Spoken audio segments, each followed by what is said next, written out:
Hey guys, welcome back to new tutorial video on how to log in. In today's video, I will show you how you can get logged into your Facebook account.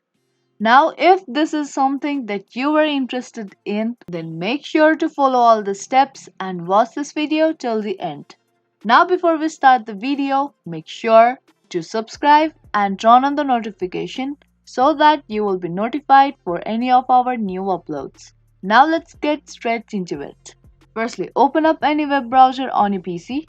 Now there search for facebook.com and press enter on your keyboard.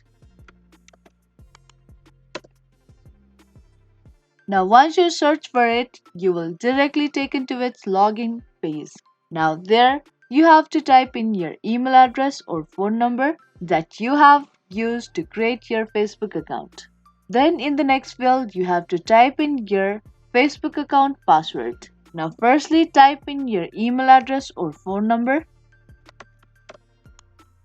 and then you have to type in your Facebook account password correctly. Now before moving on, you can tap on this eye icon to reveal and confirm your password.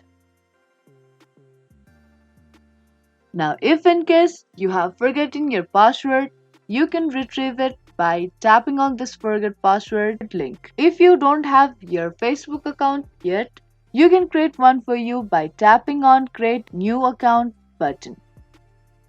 Now once you're done with typing in your credentials correctly, tap on login button. And there you go, you have successfully get logged into your Facebook account. Now that was the quick and easy video on how to get logged into your Facebook account. Hope you liked and found this video helpful. If you did, make sure to subscribe, share and give this video a thumbs up. I will be back with more videos like this. Thank you for watching.